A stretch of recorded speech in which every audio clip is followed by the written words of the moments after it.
Eu peguei a namorada do meu amigo. Foi uma experiência que me enoja ter gostado.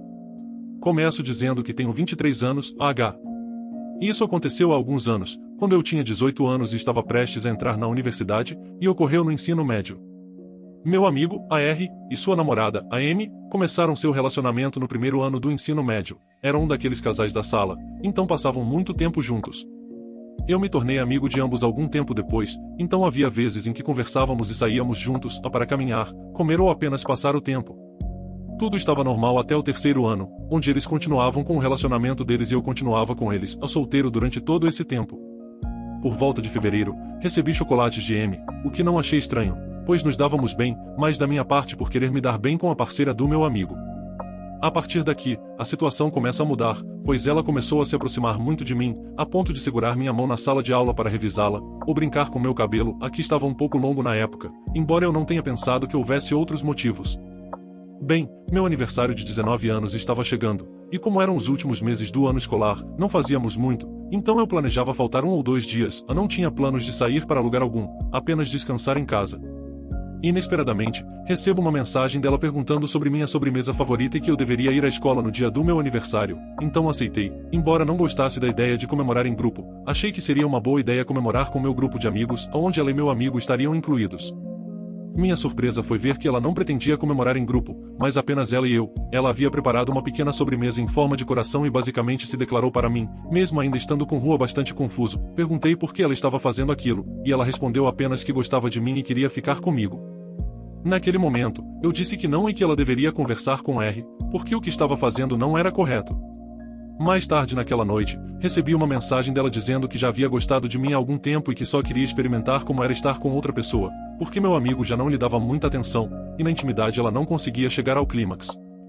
Continuamos conversando e ela começou a me enviar fotos e vídeos íntimos, onde ela modelava certa lingerie que ela queria usar quando estivesse comigo.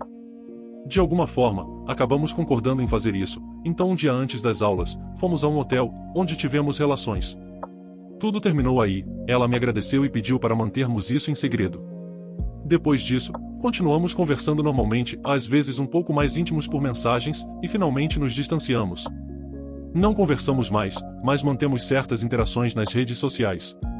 Nunca soube se meu amigo chegou a descobrir, mas parece que não, porque eles vão se comprometer, conforme o que vi.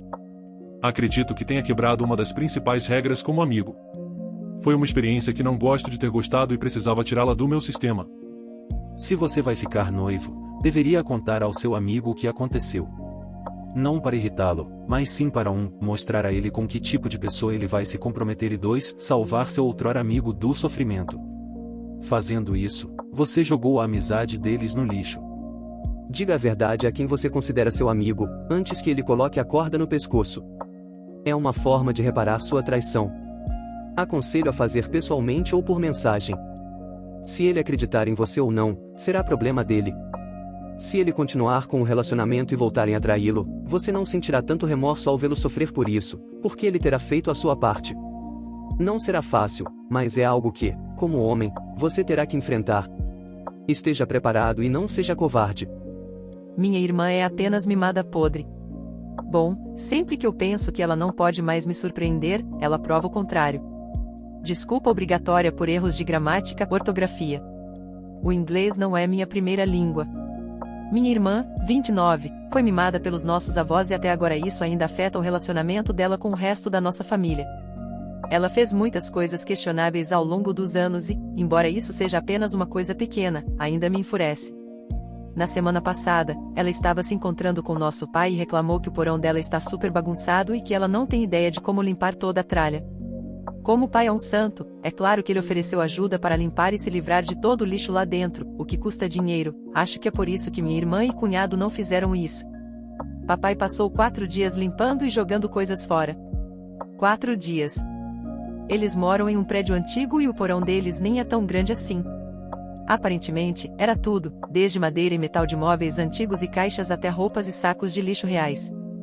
Entre as coisas estava também a primeira bicicleta que meu pai deu de presente para o meu sobrinho. Ele já deu a ele 3 bicicletas no total. Crianças crescem muito rápido, né? E então ele perguntou a eles o que fazer com ela e eles disseram que ele podia pegar e fazer o que quisesse.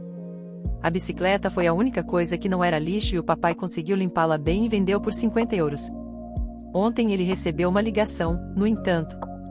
Minha irmã disse que era uma emergência e eles estavam sem dinheiro para este mês, no dia 11.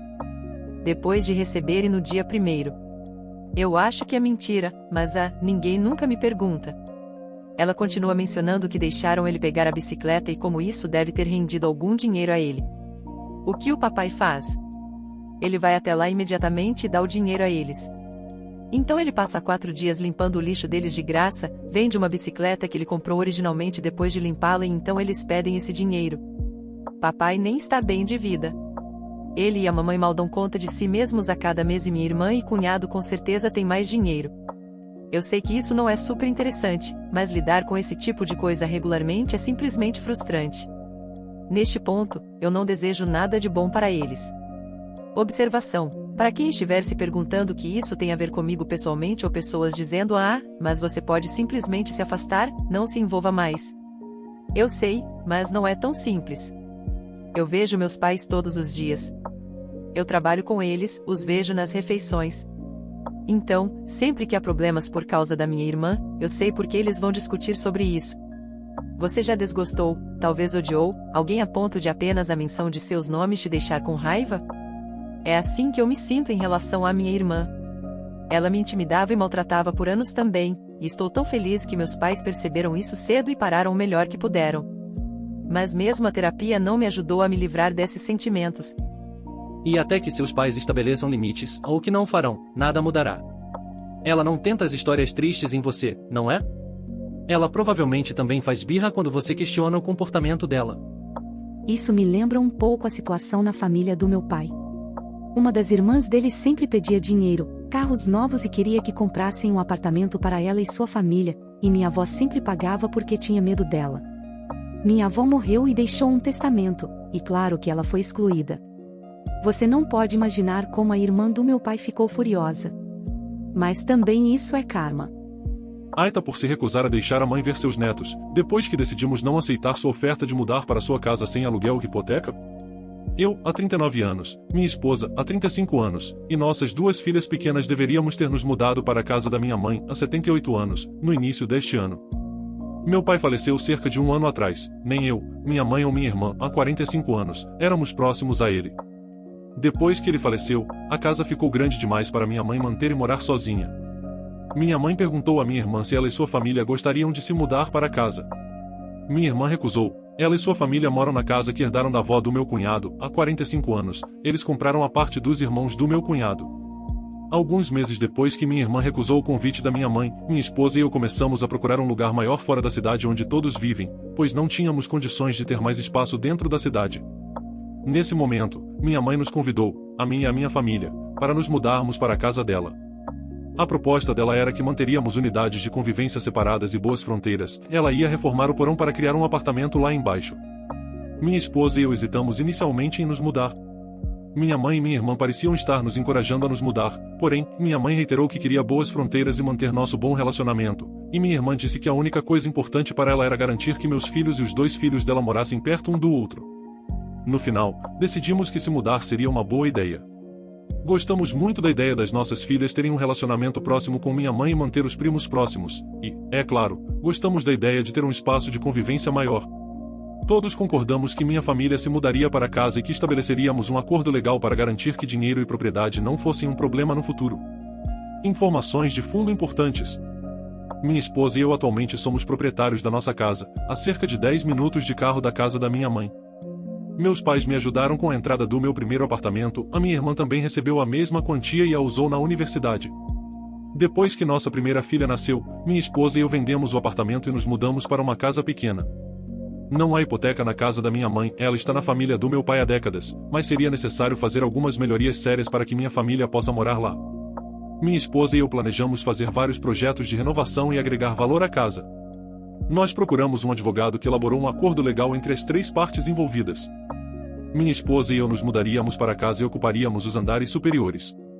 Minha mãe reformaria o porão e o transformaria em um apartamento, onde ela viveria. Minha esposa e eu seríamos responsáveis por todas as contas.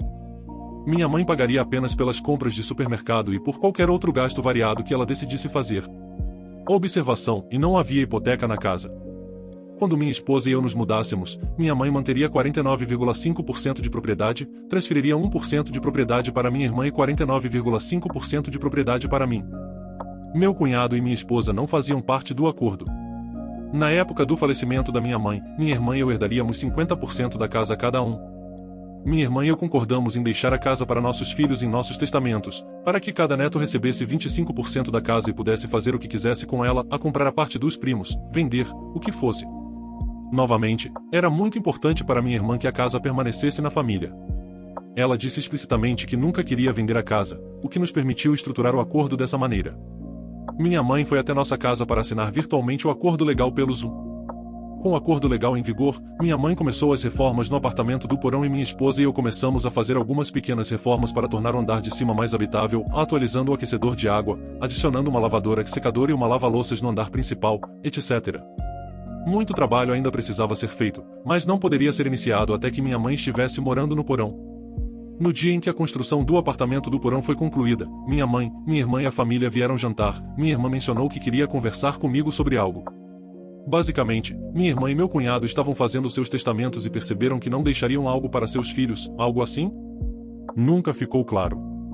Mas o que ficou claro foi que minha irmã deliberadamente deixou seu marido fora do processo de planejamento original e agora ele estava percebendo que, após o falecimento de minha mãe, nenhum dinheiro da casa iria para seus filhos. Eles queriam emendar o acordo legal para dizer que em algum período de tempo pré-determinado após o falecimento de minha mãe, minha irmã, como executora do testamento de minha mãe, poderia acionar a compra da casa, e minha esposa e eu repentinamente ficaríamos responsáveis por centenas de milhares de dólares. Isso significaria que minha esposa e eu teríamos uma quantia desconhecida e enorme de dinheiro pairando sobre nós. Quando minha mãe falecesse, teríamos que conseguir uma hipoteca enorme ou vender a casa e nos mudar. Nenhuma dessas opções parecia viável. Minha mãe, que tinha ficado quieta o tempo todo, parecia saber que esse assunto estava para surgir. Eu disse a todos que não nos mudaríamos se eles quisessem fazer essas mudanças no acordo legal existente. Meu cunhado então perguntou à minha mãe sobre o acordo legal, e ela disse que não achava que tinha assinado. Acontece que minha mãe cometeu um erro relacionado à tecnologia e nunca assinou o acordo, mas quando os advogados a contataram para assinar corretamente, ela pediu que esperassem até que pudesse falar com seu advogado sobre uma linha de crédito com garantia hipotecária. Ela nunca chegou a assinar o acordo nem a conversar com seu advogado, e meu cunhado sabia disso. Depois daquela noite, tivemos muitas discussões, eu disse coisas muito fortes.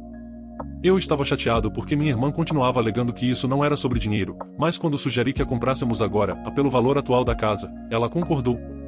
Minha mãe e minha irmã decidiram falar individualmente com advogados, como eu havia aconselhado a fazer quando concordamos com os termos legais inicialmente, e levou muito tempo para obter informações delas. Elas não pareciam entender o impacto que isso estava causando em mim e em minha família, que adiaram a fixação de nossa hipoteca a uma taxa mais baixa e a melhoria de nossa situação de moradia porque pensávamos que tínhamos um acordo legal. As coisas finalmente se desfizeram de vez quando minha mãe nos pediu para nos mudarmos sem nenhum acordo em vigor.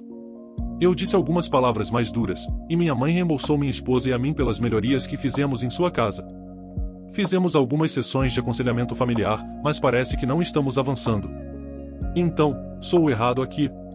Minha irmã e minha mãe acham que sim porque eu disse coisas maldosas e cruéis, a mais verdadeiras, e usei palavrões pesados contra elas depois que elas arruinaram tudo bem antes de minha família se mudar e por priorizar o novo pedido de dinheiro da minha irmã em relação ao acordo legal existente. Edit, como alguns apontaram, deixei de abordar meu título neste longo post. Estou sem contato com minha mãe e minha irmã por causa disso. Tenho tido dificuldades em saber se foi a decisão certa ficar sem contato com minha mãe. Não tenho absolutamente nenhuma vontade de reconciliar com minha irmã, a menos que vocês me digam que sou errado aqui. Se não, família fizesse isso, seria grift. Quando a família está fazendo isso, ainda é um grift, mas você deve cerrar os dentes e sorrir. Alterações contratuais de última hora? Mãe mentindo sobre a assinatura do contrato? Esboçado pra caramba. Não. Nada de alguma bobagem realmente incompleta. Por que seu BIL está envolvido quando deveria estar dentro de você, sua mãe e irmã? E parece que sua mãe e sua irmã estão nisso de alguma forma para garantir que você se ferre no final. Não. Lamento muito que eles tenham tentado essa isca ligado para você, mas estou feliz em saber que você ainda tem sua própria casa e pode simplesmente dizer a eles para irem embora. Eu não acho que seja errado você não ter contato com todos eles. O que eles tentaram foi um golpe contra você. Vá embora e viva sua vida feliz sem eles. Espero que você tenha gostado. Compartilhe, se inscreva no canal para não perder os próximos vídeos.